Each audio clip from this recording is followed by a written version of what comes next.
Namaste, namaste, and welcome to this short yoga practice. And today we're investigating the dolphin and some variations of the dolphin and some handy hints to help you maintain good alignment for you in the dolphin.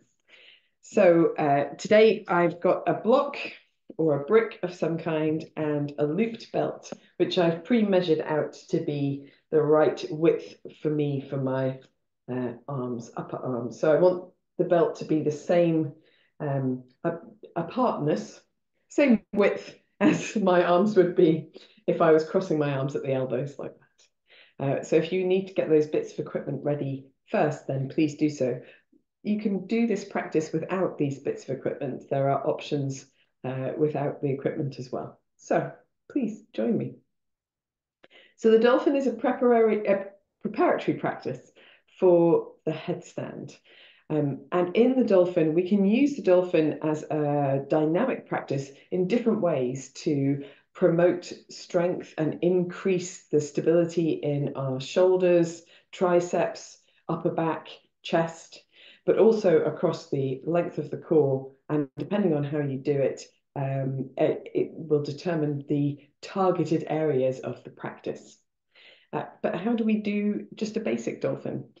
So we're going to start popping these bits of equipment to one side. We're going to start just kneeling on the length of the mat and crossing the arms at the elbows, holding on to the upper arms of the opposite arm. So I want the place where my finger and thumb meet on the inside of the palm to be really into my upper arm bicep on the opposite side.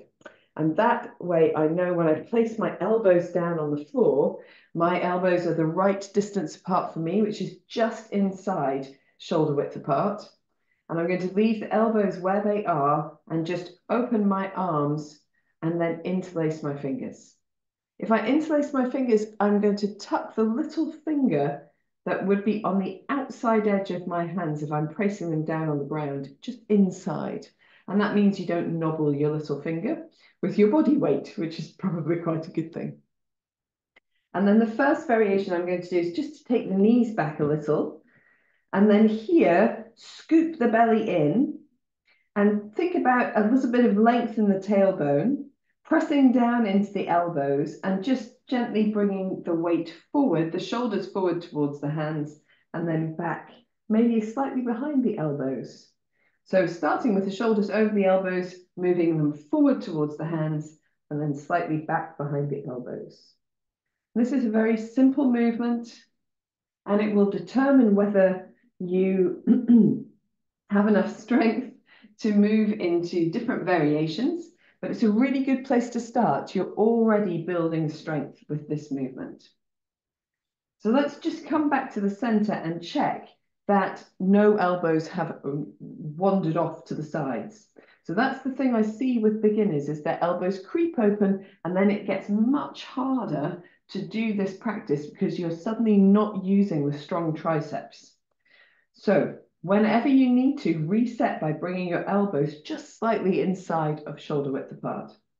And we can help the elbows to stay in place by having an intention to draw them together, which means we activate the shoulders, but at the same time, holding the wrists open. So as if you were turning your palms upwards, that kind of action. And we can also press the tops of the feet into the floor, or if you prefer to tuck the toes under, press off the toes, and then just do a few more here, coming slowly forwards and backwards. That intention to draw the elbows together, but keep the wrists open. That lift in the belly, and just allowing your head to be an extension of your spine. So you don't need to keep it really rigid. You can look back a little bit. If it feels good to look back, you can look forward a little bit as you go forward, so that you keep a little movement in the neck. You don't create tension across the neck and shoulders. And as you're doing this, hopefully you feel effort in the backs of the arms as well as across the chest and the shoulders. Let's just do one more. At the end of that, you can have a little rest in child's pose if you like, or you can rest all the way flat, or you can come up to kneeling if you prefer. And I do a lot of dolphins, so I have to say that this variation, whilst I can feel it, I don't feel the need to rest after it. So we are, with the knees down, we're still using that core strength. We're still building strength across the shoulders and arms, but it's a really nice way to do it a bit more gradually, particularly if you already find that quite challenging. So we're going to progress to the next level. And if you prefer, you can just stick with the knees down. That's not a problem at all. Want to cross the arms at the elbow again, but this time we're going to reverse the cross. So cross them the comfortable way first and then reverse the cross, just for balance.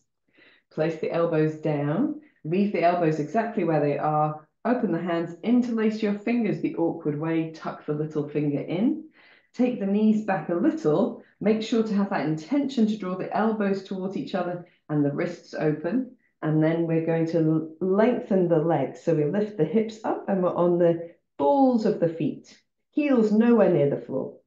We can keep the knees as bent as needed and keep that lift in the tailbone, just like you do for downward dog, relaxing the back of the neck here. And here also actively pressing the chest towards the thighs.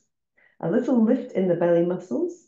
And then here, all we're going to do is hold for 5 deep breaths. So this is the next level. You're still having that intention to draw the elbows towards each other, open in the wrists. Press down into the outside edge of the arms and hands. Breathe deeply. You're using quite a lot of strength here. And then when you have held this posture, you might want to use the dynamic variation. So if you don't need a rest, you can just go from here. Nice scoop in of the belly and gently look forward as you bring your shoulders forward towards your hands. You don't have to go very far. And then look back as you take your shoulders back towards the elbows, looking towards your feet, maybe easing the heels down a little. Looking forwards as you come forwards, looking back as you go back. And apparently, as we move this way, we look a bit like a dolphin cresting away, which is why it was given that name. I'm not sure I see it myself, but there we are. Maybe one more like this. Keeping the hips nice and high throughout. And then resting down, resting in the pose of a child or resting flat on the tummy or resting in upright position. If you're resting in pose of a child, it's nice to keep the knees together and have the hands down by the ankles so that you actually let the shoulders soften and rest here as well. Whenever you're ready, coming back into an upright position. So with that variation of the dolphin, it's really great. I like to encourage my students to be able to do 30 of those quite comfortably before practicing a freestanding headstand. That's the kind of strength that I would like them to feel confident in as they take their headstand practice perhaps away from a wall or away from support. But how can we get there and keep those elbows working nice and close together? Now, I have to say that I don't use a strap usually in my class for this purpose, but it is useful if you really struggle to keep the elbows towards each other. So the strap goes around your upper arms, and here, as we come into the practice, we can measure to make sure the strap's the right distance apart, but we don't have to. You can place the elbows down, and then you can have just the palms put together or palms facing the floor as you choose. Tucking the toes under, lifting the hips. We want to keep that nice narrow stance with the hips lifted high, like in downward facing dog, and pressing through the hands. So either here, palms facing down or palms facing together, as you choose. And then again, you can hold for a few breaths, making sure it's the right position for you, that you don't need to adjust in any way. And then you can gently move yourself forwards and backwards. For those who are used to practicing with the hands clasped, you can get an added level of traction with the palms facing downwards. It's a little bit different across the shoulders. And it's quite nice, really. It's good if you're progressing to scorpion pose, which is the forearm stand. When you're ready, just taking a little break and just noticing if that feels like a useful thing. I think there's still an element of creeping that happens. So you might need to retighten your belt. depending on how loose your D ring is. But also, whilst it's quite nice to feel where the body is, I prefer personally to engage the muscles in such a way as I can maintain that shape without a band. So it's a little bit about developing body awareness so that you know you're not creeping out, you're actively drawing in. One of the other ways that we can do it is by using a block.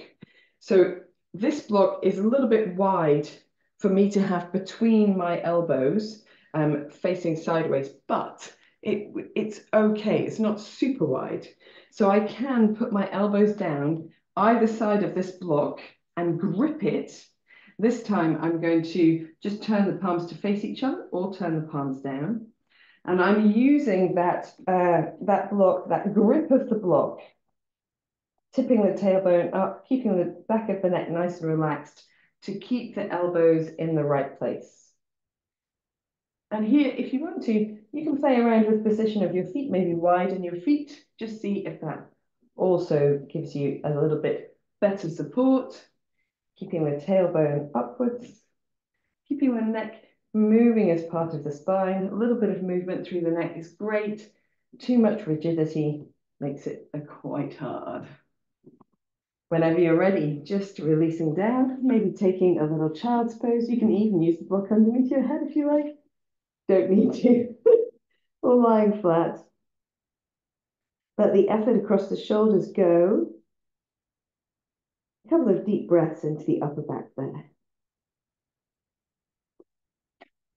So the block is quite useful. If you find that it's too wide on its widest stance between the arms, then you can turn it onto its longer stance and hold it instead between the forearms, which would be quite a good alternative.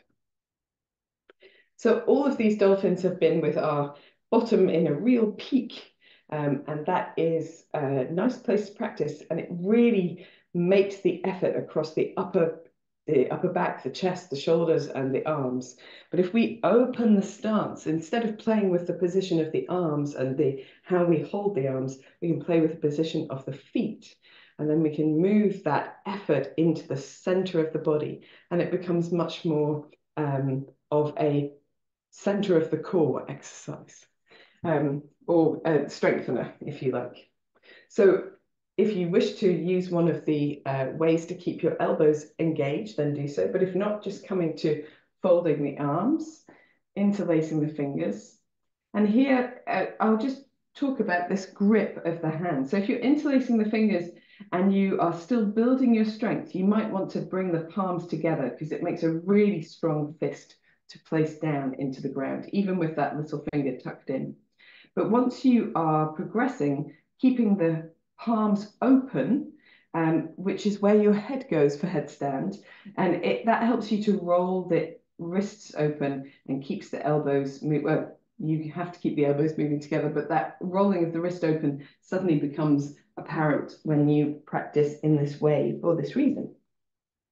This time, as you lift your hips, step your feet a lot further back, so you've got much more space between your feet and your elbows. We're still lifting in the tailbone, but we're making a much more shallow V, much more obtuse angle with the buttocks. And then we're still pressing into the elbows, relaxing the back of the neck as we look towards the feet.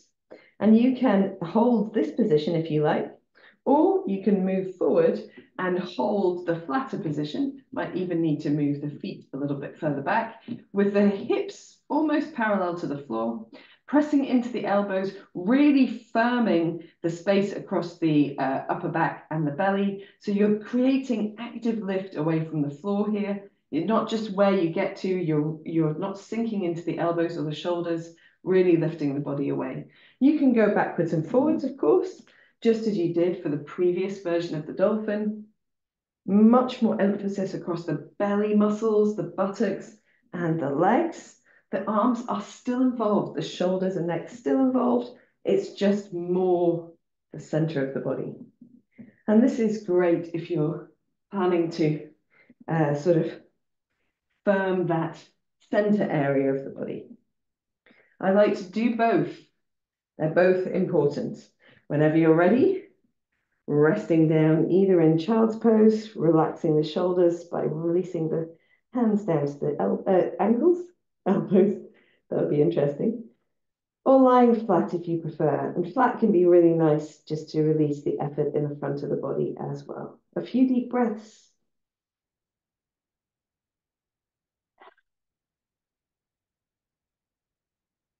So, with all of these variations of dolphin, there is a little bit of stillness held at the back end, if you like, the sort of almost starting pose of the dolphin, and then movement towards the front end of the mat, but not holding at the front end of the mat. There is a way to do dolphin where we progressively hold further and further forward, and a little stillness and just a breath or two here and there where we're in that strengthened position can be really useful. But I would add just a word of caution here that if dolphin is already a challenging enough pose, and for many of us it is, then don't aim too far too fast. Just gradually build your strength. You'll get there in the end. It just takes practice. But if you wish to do that, crossing the arms at the elbows, using the reverse cross because we're keeping balance, or one of the ways to keep the elbows towards each other, interlacing the fingers the awkward way as well, tucking the toes under. You can keep your feet in, or you can step your feet further back as you choose. I'm going to do this with feet in to begin with anyway. Let's see how we go. And then here we're creating that lift. We're pressing into the elbows, the forearms, the outside edge of the hands, keeping the wrists a little bit open, engaging the upper arms to draw the elbows towards each other. And then here we can hold in the starting position and then move ourselves forward. So perhaps we're looking directly down between the wrists and hold here, again, lifting in the belly muscles, strong in the legs, but you'll feel the weight now come into your arms, so it's a little bit stronger for the arms. We can hold a little bit further forward with perhaps the nose in front of the hands.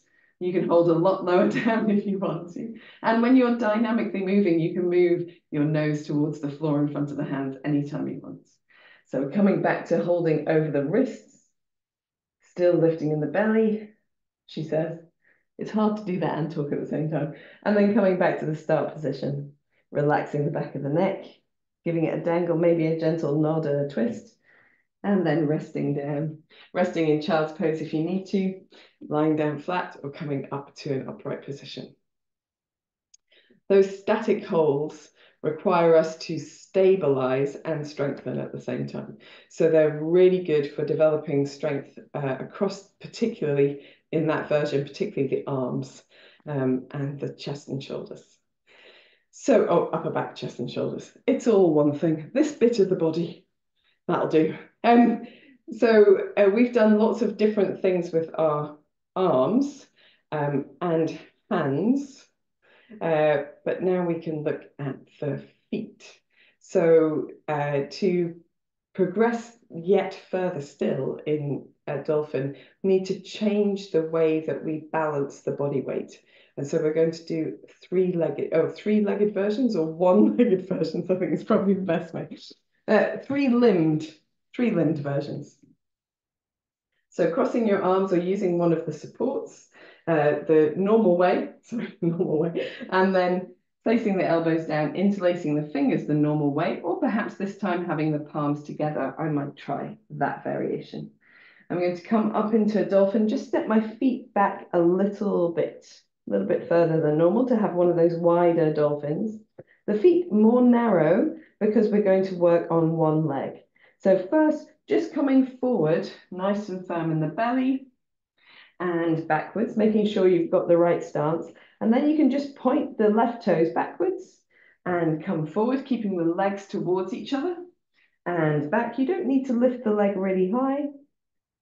Just off one leg, using the strength of the legs by keeping the thighs working together, forwards and backwards, and then swap legs, pointing the right toes backwards, gently forwards and backwards.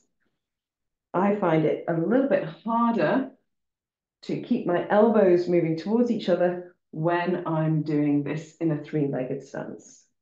When you've done 3 to each side, just taking a little rest So that's a really simple version of keeping one leg up so that you increase the amount of effort that's happening through the rest of the body.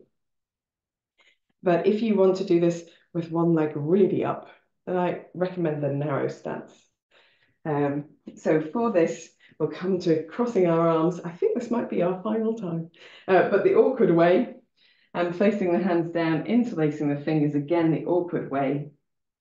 Tucking the toes under, coming up into a more narrow stance. And again, bringing the feet together, making sure the back of the neck's nice and long, making sure doing one dolphin just to see where you are. That's great. Lifting the left leg up nice and long, so it's nice and high. I'm just checking it's still on my screen. And then here we're on the ball of the right foot, and we want to do exactly the same as before. Gently forwards and backwards, maybe just aiming for about 3 of these. You have to work much harder in the arms, much harder through the belly. When you're ready, swapping to the other side.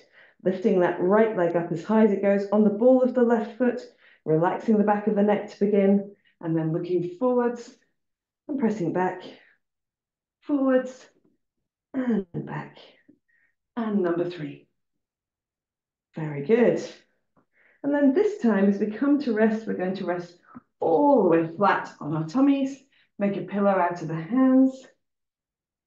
Forehead on the back of the hands, toes turn slightly in, heels turn slightly out. Give the hips a little wiggle. Maybe turn your head to one side if you like. Relax the effort through the center of the body. So let your belly muscles really relax, and your hip flexors. They actually do quite a lot of work in this posture. But thinking particularly about the shoulders, the chest, the upper back, the arms, even the hands. Soften your face.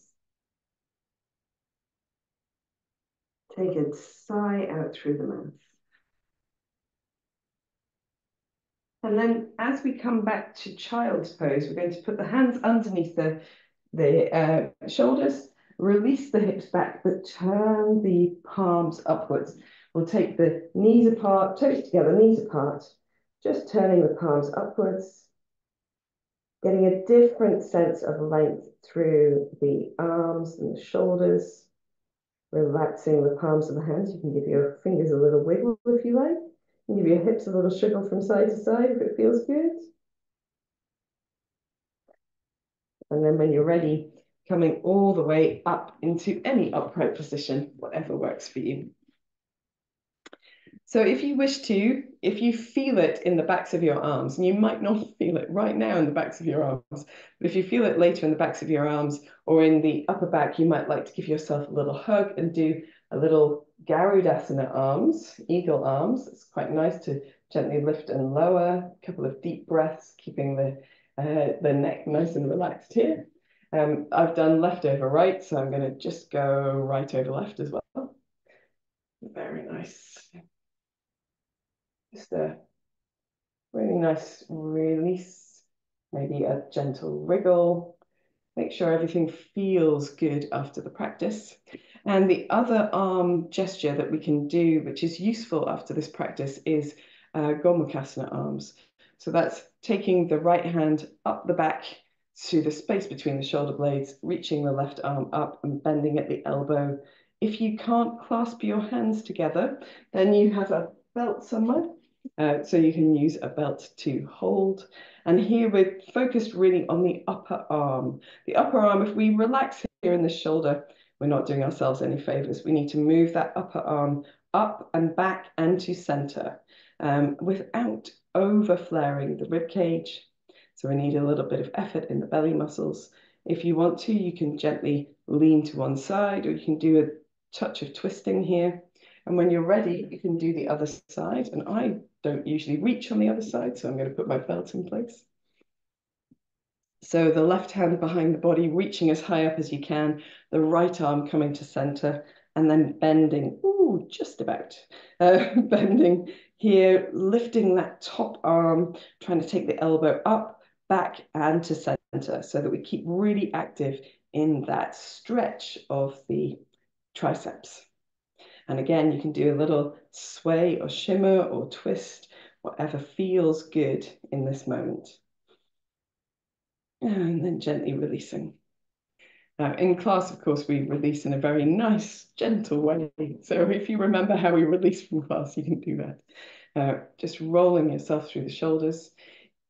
Try to avoid doing so much of this practice that you get tension or stiffness or effort in the neck, because it undoes a lot of the good of the practice when you create that kind of tension you can't let go of after class. So if needed, doing a few more stretches, a few more wriggles, and wear a scarf for the rest of the day so that this area can all soften. Remember to do a relaxation if you need one. I would always say, yes, do a relaxation, little legs up the wall or something like that. And I'll see you for another tutorial type class another time. Namaste.